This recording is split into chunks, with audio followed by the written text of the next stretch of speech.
إن الحمد لله نحمده ونستعينه ونستغفره ونعوذ بالله من شرور أنفسنا ومن سيئات أعمالنا من يهده الله فلا مضل له ومن يضلل فلا هادي له وأشهد أن لا إله إلا الله وحده لا شريك له وأشهد أن محمدا عبده ورسوله أما بعد فإن خير الحديث كتاب الله وخير الهدي هدي محمد صلى الله عليه وآله وسلم وشر الأمور محدثاتها وكل محدثة بدعة وكل بدعة ضلالة وكل ضلالة في النار اللهم صل وسلم على نبينا محمد وبارك وسلم وصل عليه.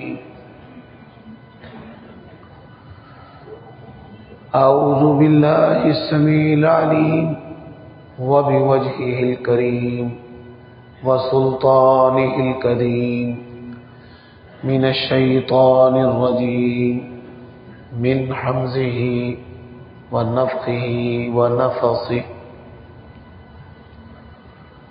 سبحان الذي أسرى بعبده ليلا من المسجد الحرام إلى المسجد الأقصى الذي باركنا حوله لنريه من آياتنا إنه هو السميع البصير. عیوب اور نقائص سے منزہ اور پاکیزہ تمام قسم کی حمد و ثنا اللہ وحدہ لا شریک لہ کے لیے، اور درود و سلام شفیع للمذنبین خاتم النبیین رسول کریم رؤوف الرحیم صلی اللہ علیہ وآلہ وسلم کی ذات اقدس پر. سامعین محترم،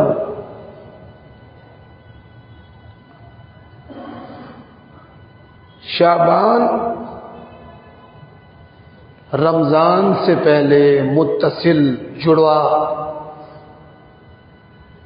اسلامی مہینہ ہے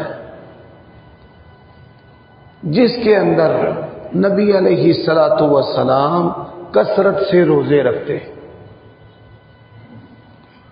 اور رمضان سے پہلے آپ صلی اللہ علیہ وآلہ وسلم روزے چھوڑ دیتے، شعبان اور رمضان کے اندر فرق کرنے کے لیے. یہ شعبان کا جو مہینہ ہے یہ رمضان کی تیاری کا مہینہ ہے. تراویح کے لیے جو امام حفاظ ہیں وہ قرآن مجید کی منزل دہراتے ہیں، قرآن مجید کو یاد کرتے ہیں، اور جو روزے رکھنے والے ہیں وہ اس مہینے کے اندر نفلی روزے رکھ کر فرضی روزوں کے لیے اپنے جسم اور اپنے بدن کو تیار کرتے ہیں. یہ بات یاد رکھیں،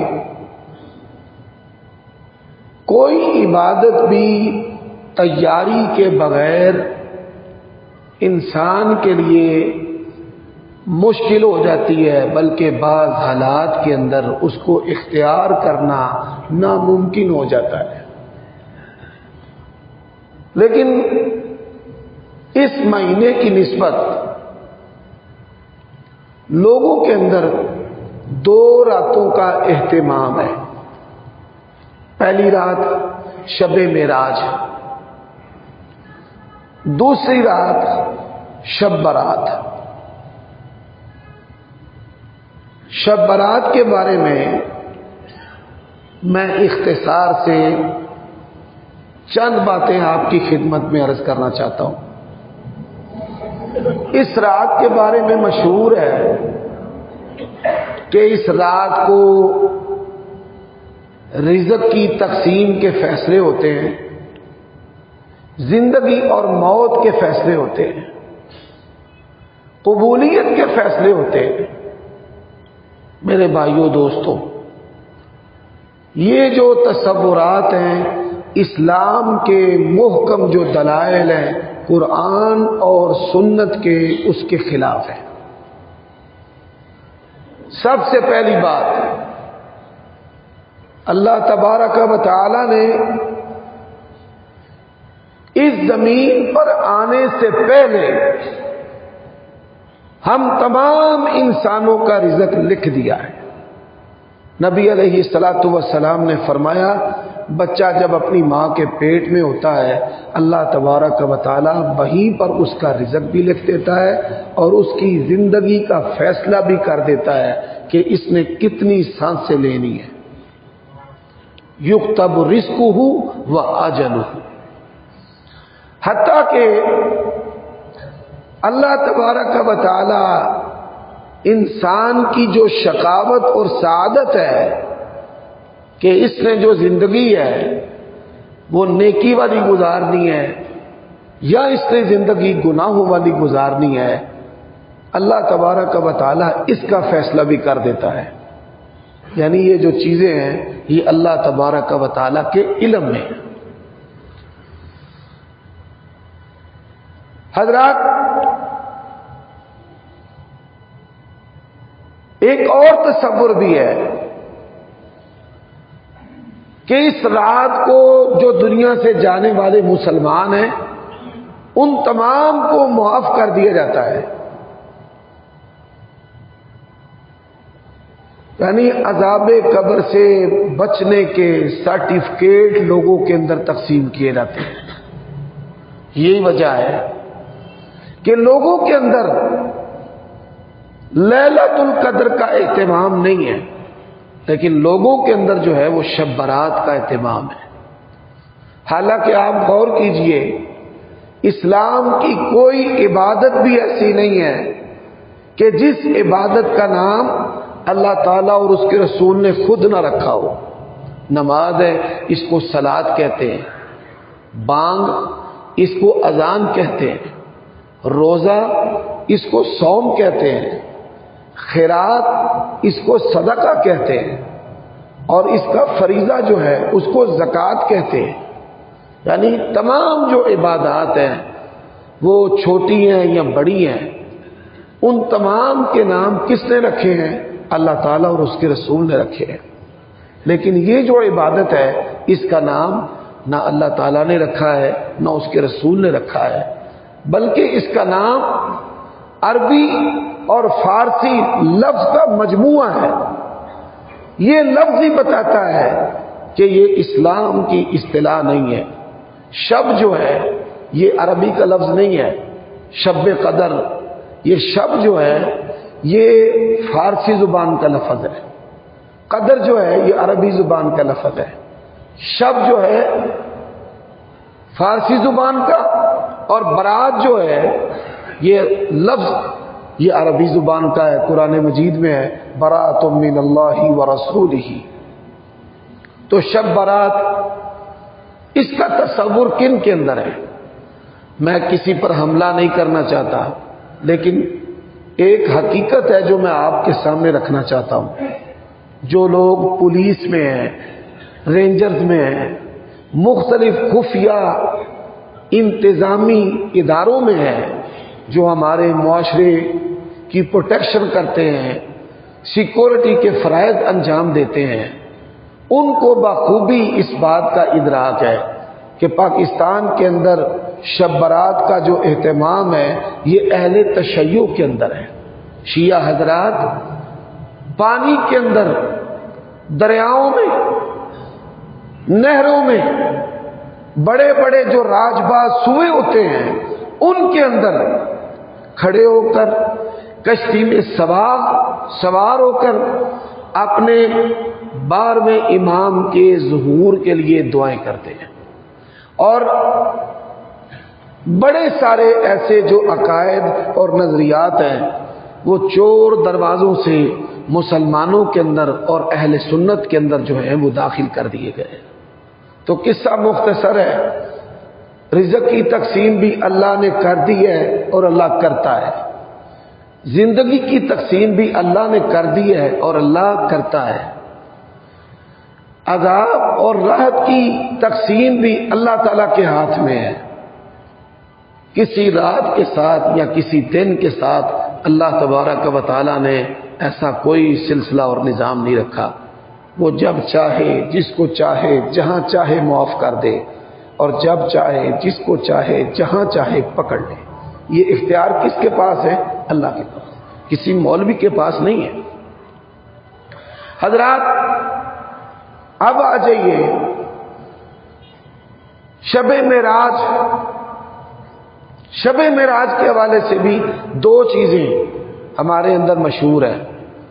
پہلی چیز کہ شب معراج جو ہے اس رات کو مسجد کے اندر جمع ہو کر نوافل پڑھنے، شبینے کا اہتمام ہوتا ہے، نوافل پڑھے جاتے ہیں اجتماعی طور پر بھی اور انفرادی طور پر بھی، اور اس رات کو صلاۃ التسبیح کا اہتمام بھی کیا جاتا ہے، انفرادی طور پر بھی اور اجتماعی طور پر بھی۔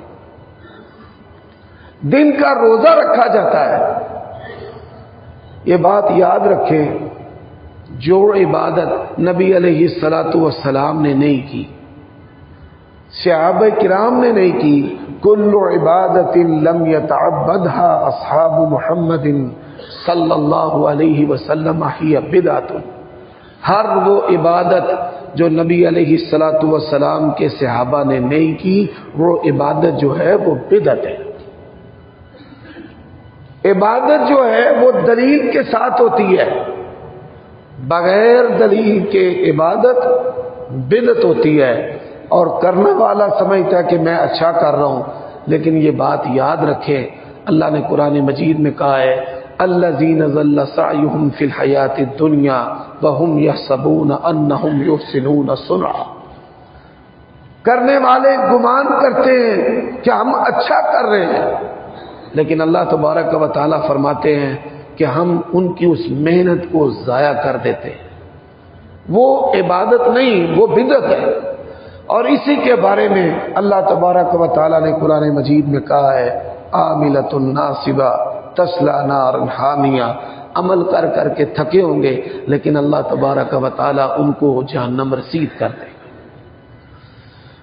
حضرات میں ایک مشہور حدیث ہے، اس کا ایک پہلو دلیل کے طور پر ذکر کرنا چاہتا ہوں کہ 3 آدمی نبی علیہ الصلوۃ والسلام کے دروازے پر آئے،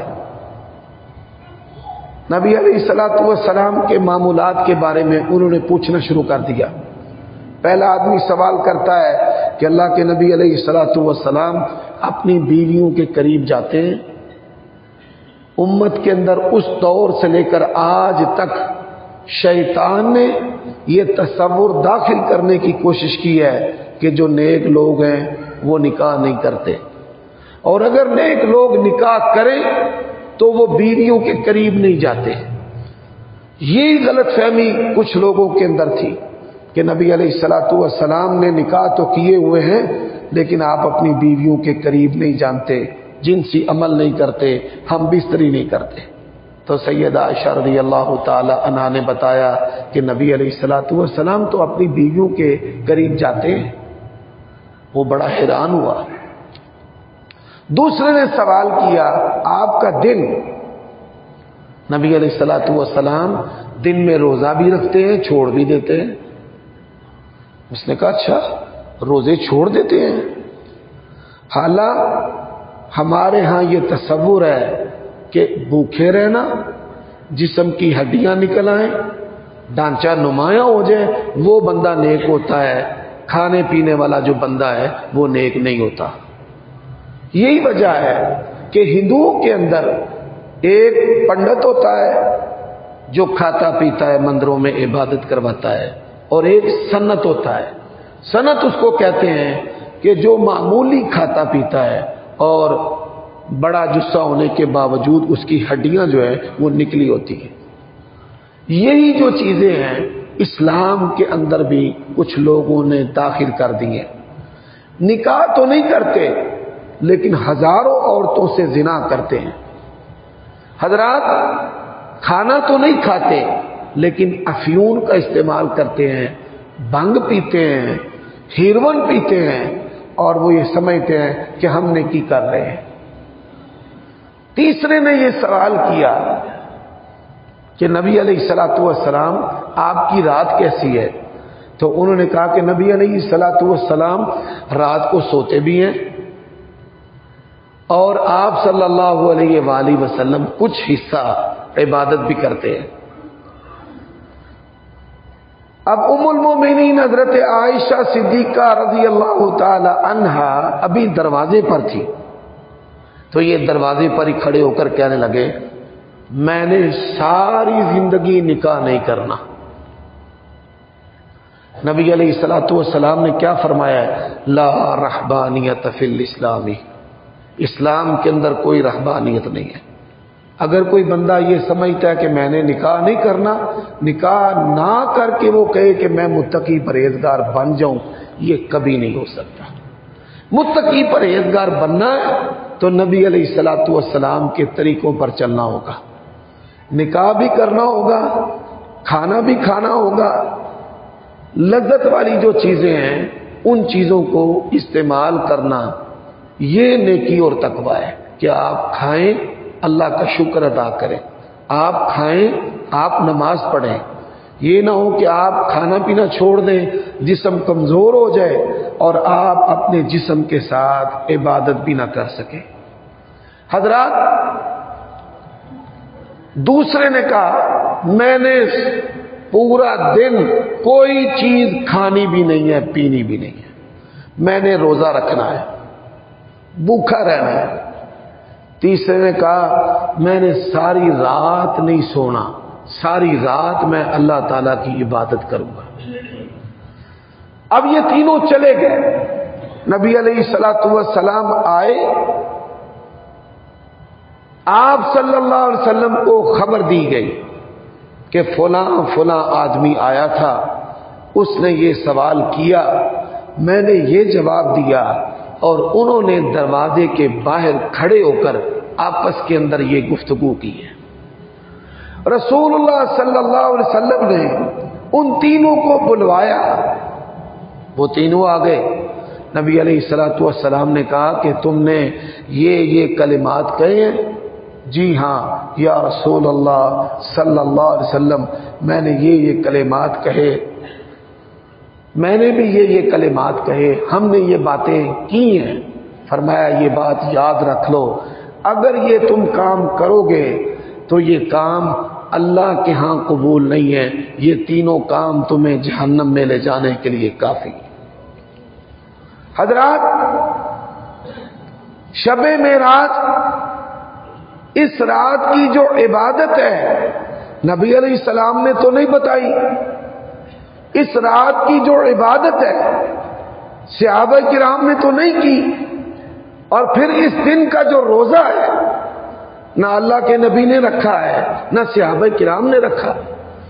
میرے بھائیوں اور دوستوں، آپ یہ سن کر حیران ہوں گے، اسلام کی 10 صدیوں کے اندر شب معراج کا کوئی تعین ہے ہی نہیں ہے کہ کس مہینے میں نبی علیہ السلام کو معراج ہوا ہے اور کس رات نبی علیہ الصلوۃ والسلام کو معراج ہوا ہے، اس کا تصور اسلام کے اندر ہے ہی نہیں۔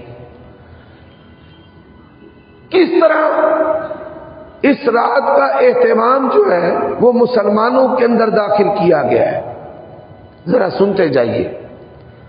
جو یہ صوفی لوگ ہیں، نقشبندی، قادری، چشتی، سہروردی، قلندری، نوشاہی اور اس طرح کے جتنے بھی اوٹ پٹانگ نام ہیں، بڑی معذرت کے ساتھ یہ جتنے بھی نام ہیں، ان کی زندگی کے اندر ان کے عقیدہ کے اندر سب سے جو اہم چیز ہے وہ واقعہ معراج ہے. یعنی جو صوفی لوگ ہیں سب کے سب واقعہ معراج کو بڑی اہمیت دیتے ہیں. کیوں دیتے ہیں؟ وہ کہتے ہیں کہ نبی علیہ الصلوۃ والسلام معراج پر اللہ تعالیٰ سے ملنے گئے. پہلا گروہ کہتا ہے کہ نبی علیہ الصلوۃ والسلام نے اللہ تعالیٰ کو دیکھا، ملاقات ہوئی آمنے سامنے. پہلا گروہ تو یہ کہتا ہے. اللہ تعالیٰ نے قرآن مجید میں کیا کہا ہے؟ لا تدرک الابصار وہو یدرک الابصار. کوئی آنکھ اللہ کو نہیں دیکھ سکتی.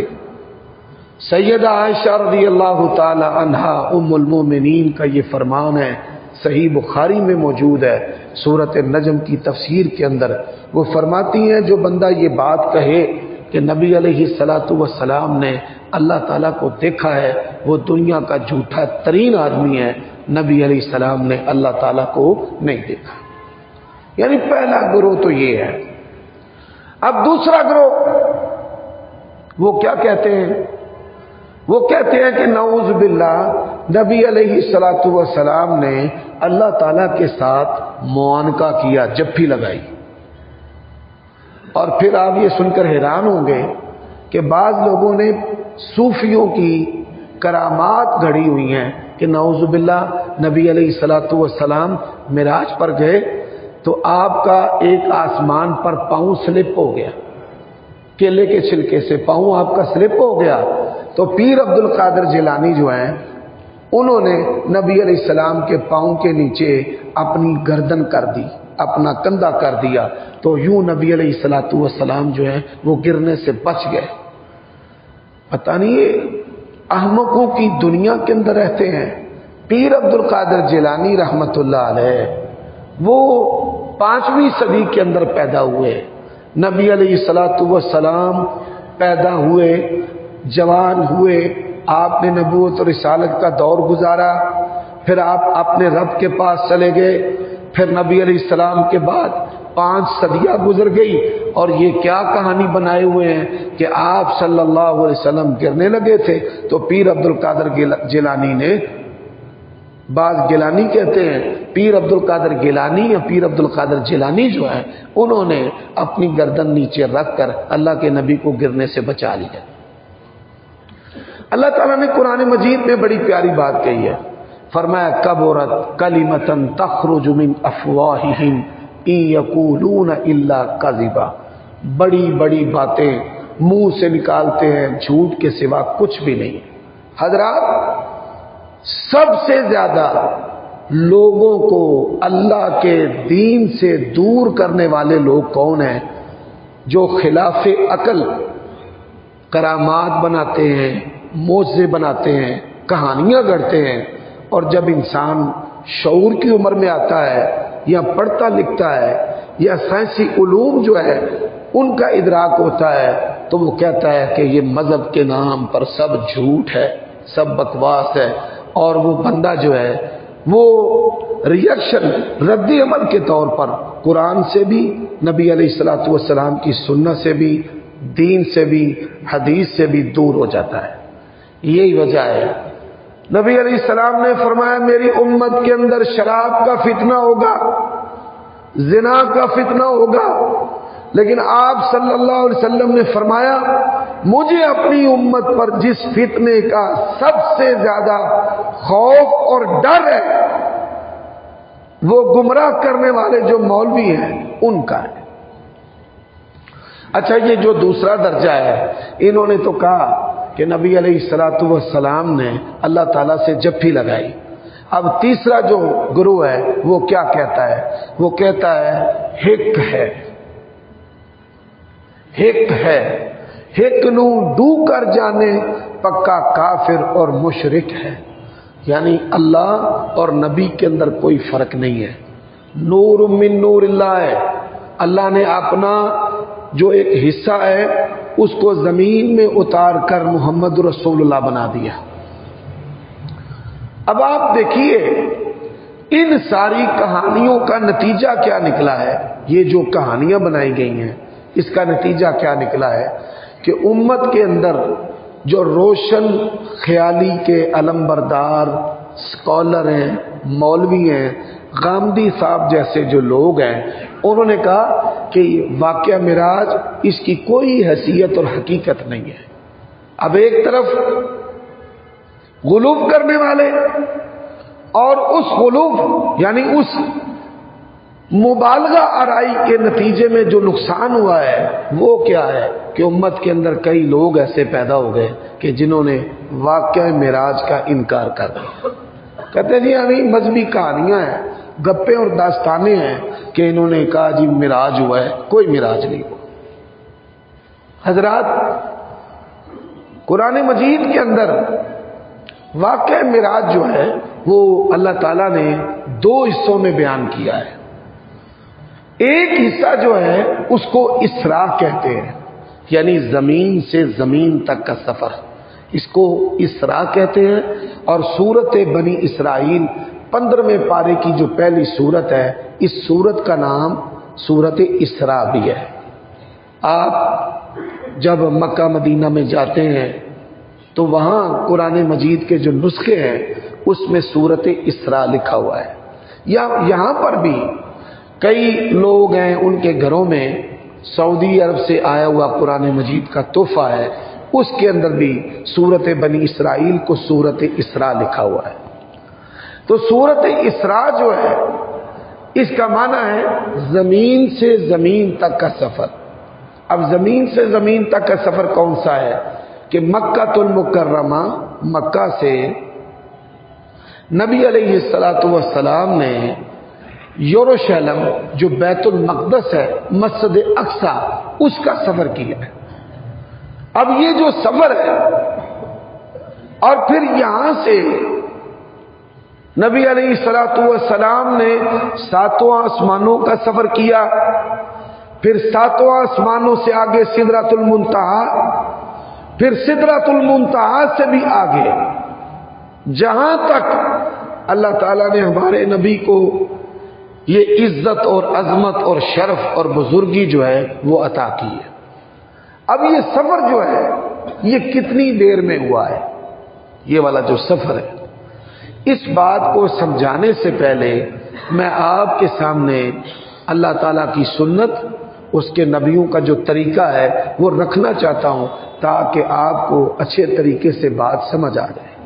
حضرات، حضرت موسیٰ علیہ السلام جب دنیا کے اندر بطور نبی اور رسول کے مبعوث ہوئے تو اس وقت جو سپر پاور تھی وہ مصر کے فرعون تھے۔ اب مصر کے جو فرعون ہیں ان کی جو سپر پاور ہے، آپ دیکھیں ان کے اندر بھی عقیدہ آخرت موجود تھا کہ ہم نے مرنا ہے اور مر کر جو ہے وہ دوبارہ جو ہے وہ ہم نے زندہ ہونا ہے۔ اس لیے ممیفکیشن کے عمل سے وہ اپنے جسموں کو گزارتے تھے کہ مرنے کے بعد ان کے جسموں کو محفوظ کر لیا جاتا تھا کہ وہ دوبارہ جو ہے وہ زندہ ہوں گے۔ حضرات، کسی بھی انسان کی دوبارہ زندگی کے 2 طریقے ہیں۔ ایک جو سائنسدانوں نے ایجاد کیا ہے، وہ طریقہ کیا ہے کہ وہ طریقہ ہے کلون کا، کہ وہ آج سے 500 سال پہلے، 1000 سال پہلے، ہزاروں سال پہلے جو مصر کے عجائب گھروں کے اندر ممیاں پڑی ہوئی ہیں ان میں سے ایک میڈیکلی نمونہ لے کر، ڈی این اے لے کر، وہ کلون کے ذریعے وہی انسان دوبارہ جو ہے وہ پیدا کر سکتے ہیں، زندہ کر سکتے ہیں۔ جو لوگ ڈاکٹر ہیں یا میڈیکل سائنس سے منسلک ہیں یا کلون کے عمل کو جانتے ہیں، ان کو یہ میری بات آسانی سے سمجھ آ جائے۔ اب انسانوں نے یہ جو عمل کیا ہے اس کے اندر بھی اس واقعہ کے کئی پہلو جو ہیں ان کی سچائی پائی جاتی ہے۔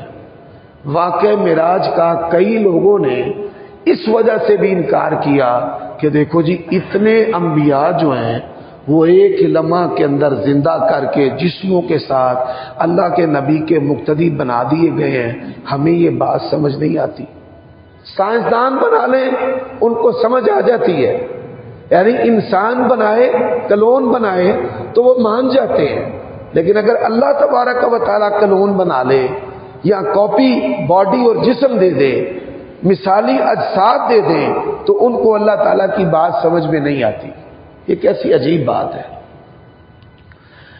مصر کے جو فرعون تھے وہ لوگوں پر حکمرانی کیسے کرتے تھے؟ جادو کے زور پر. کیسے حکمرانی کرتے تھے؟ جادو کے زور پر. اللہ تعالیٰ نے حضرت موسیٰ علیہ السلام کو کیا معجزہ دیا؟ سبحان اللہ، ید بیضا. ان کا جو ہاتھ تھا سرچ لائٹ کی طرح روشن ہو جاتا. یہ اس دور کی بات ہے جب بجلی نہیں ہوتی تھی، اس دور، قدیم دور کے اندر. ان کے پاس دوسرا معجزہ کیا تھا؟ وما تلک بیمینک یا موسیٰ قال ہی عصای. موسیٰ آپ کے ہاتھ میں کیا ہے؟ اللہ، یہ عصا اور لاٹھی ہے. کیا کرتے ہو اس کے ساتھ؟ بکریاں چراتا ہوں، پتے جھاڑتا ہوں، اور بھی کئی مقصد میں اسے لے لیتا ہوں. فرمایا اس کو زمین پر ڈال. جب حضرت موسیٰ علیہ السلام نے اس کو زمین پر ڈالا تو وہ اژدہا بن گیا. فَإِذَا هِيَ ثَوْبَانٌ مُبِينٌ. حضرت موسیٰ علیہ السلام ڈر گئے. اللہ تعالیٰ نے دو مخلوقیں ایسی پیدا کی ہیں کہ جن دو مخلوقوں کے اندر ایک دوسرے کا طبعی ڈر ہے. انسان جتنا بھی دلیر ہو وہ سانپ سے ڈرے گا، اور سانپ جتنا بھی دلیر ہو وہ انسان سے ڈرے گا. حضرت موسیٰ علیہ السلام نے تبھی جو ڈر ہے وہ محسوس کیا. اتنا بڑا سانپ. فرمایا قلنا لا تخف. ہم نے کہا موسیٰ ڈرنا نہیں ہے، آپ اس کی طرف اپنا ہاتھ بڑھائیں. جب حضرت موسیٰ نے اللہ کے حکم پر ہاتھ بڑھایا تو قرآن مجید میں ہے کہ وہ سانپ حضرت موسیٰ علیہ السلام کے ہاتھ کی طرف جب بڑھا تو پھر اتنے کا اتنا ہی سوٹا، آسا، وہ لاٹھی بن گئی. یہ دونوں چیزیں لے کر حضرت موسیٰ علیہ السلام فرعون کے پاس گئے. فرعون کو کہا رب العالمین کو مان لے، اللہ کو مان لے. اس نے کہا کون رب العالمین؟ حضرت موسیٰ علیہ السلام نے بڑی پیاری بات کی. ربکم ورب آبائکم الاولین. تو اپنے آپ کو رب سمجھتا ہے؟ تیرا بھی رب اور تیرے باپ کا بھی رب، تیرے دادا کا بھی رب. میں اس رب کی ربوبیت اور الوہیت کی تجھے دعوت دیتا ہوں. حضرات، بعض لوگ جو ہیں بڑے سادہ ہوتے ہیں اور ان کو یہ سیاستدانوں کی جو لڑائیاں ہیں یہ سمجھ میں نہیں آتی کہ جیلوں میں جاتے ہیں، مارے کھاتے ہیں، جوتے پڑتے ہیں، ان کو در بدر کر دیا جاتا ہے، ان کو ذلیل و رسوا کیا جاتا ہے. اتنا ذلیل کیا جاتا ہے کہ گدھے پر بٹھا کر کسی بندے کا منہ کالا کر کے اس کو ذلیل کیا جائے نا، سیاستدانوں کو اس سے بھی زیادہ ذلیل کیا جاتا ہے. لیکن یہ پھر بھی اقتدار پانے کے لیے سب کچھ کرنے کو تیار رہتے ہیں. کیوں رہتے ہیں؟ اس کا سبب کیا ہے؟ میرے بھائیوں دوستو، دنیا کے اندر سب سے زیادہ جو چسکا ہے وہ جنسی اعضاء کا ہے، شہوت کا ہے، سیکسول پاور کا ہے. اس سے بھی زیادہ جو نشہ ہے وہ پیسے کا ہے. پیسہ جو ہے وہ انسان کا دماغ خراب کر دیتا ہے. صرف آپ کا ہی نہیں، بڑے بڑے مولویوں کا دماغ بھی پیسہ خراب کر دیتا ہے. دنیا میں سب سے زیادہ جو نشہ ہے نا وہ اقتدار کا نشہ ہے کہ جب بندہ کسی کرسی پر پہنچتا ہے نا تو وہ اپنے آپ کو رب سمجھنا شروع کر دیتا ہے. رب کہ اس کے سائن ہونے تو کام ہونا ہے. وہ بیوروکریسی ہو، وہ ہمارے جرنیل ہو، وہ اسٹیبلشمنٹ ہو، وہ سیاستدان ہو. اور اس صدی کا سب سے بڑا جھوٹ یہ ہے کہ ہماری جو اسٹیبلشمنٹ ہے وہ غیر سیاسی ہو گئی ہے۔ جس جس دھرتی پر انگریزوں کا قبضہ رہا ہے، انگریزوں کے جانے کے بعد وہاں پر استعماری حکومتیں آئی ہیں، اور ان ملکوں میں جو قوت اور طاقت ہے وہ ہمیشہ اسٹیبلشمنٹ کے پاس رہی ہے۔ اور یہ سب کردار ہے، خواہ وہ عمران خان ہو، نواز شریف ہو یا کوئی بھی ہو۔ اس ملک میں جمہوریت نہیں، ایک جبری اور ذلت والی بادشاہت ہے، پوشیدہ بادشاہت ہے، کہ جو پوشیدہ بادشاہت آپ کو اور ہمیں جب چاہیں گائیں، بکریاں، بھیڑوں کی طرح جو ہیں وہ ہانکنا شروع کر دیتے ہیں۔ تو مصر کا جو بادشاہ تھا وہ سپر پاور تھا، وہ بھی اپنے آپ کو رب سمجھتا تھا۔ لیکن یہ بات یاد رکھ لیں، پرویز مشرف ہو یا مصر کا حاکم ہو، اللہ تبارک و تعالیٰ نے زمینی بادشاہوں کو لوگوں کے لیے عبرت بنا دیا ہے۔ میرے بھائیوں دوستو، حضرت موسیٰ علیہ السلام نے جب فرعون کو 2 اپنے معجزے دکھائے تو اس نے کہا اچھا یہ سام بنانا تمہارے نبی ہونے کی دلیل ہے، یہ کام تو میرے چیلے چامٹے کر لیتے ہیں۔ اس نے اپنے جادوگروں کو اکٹھا کیا، ہاں بھائی یہ سام بنا رہے تم بھی بنا لو گے؟ انہوں نے کہا جی بنا لیں گے۔ اللہ کی شان، مقابلے کا دن طے ہو گیا۔ فرعونیوں نے اپنا وار کیا، رسیاں، لاٹھیاں میدان کے اندر پھینک دی، پورا شہر جمع ہے۔ حضرت موسیٰ علیہ السلام نے جب اپنا عصا پھینکا تو حضرت موسیٰ کا جو عصا ہے وہ ساری رسیاں اور لاٹھیاں جو ہے وہ نگل گئے، کھا گیا۔ کھانے کے بعد کیا وہ ڈرم بن گیا یا برگد کے پیڑ کی طرح بوڑ دے پیڑ کی طرح موٹا ہو گیا؟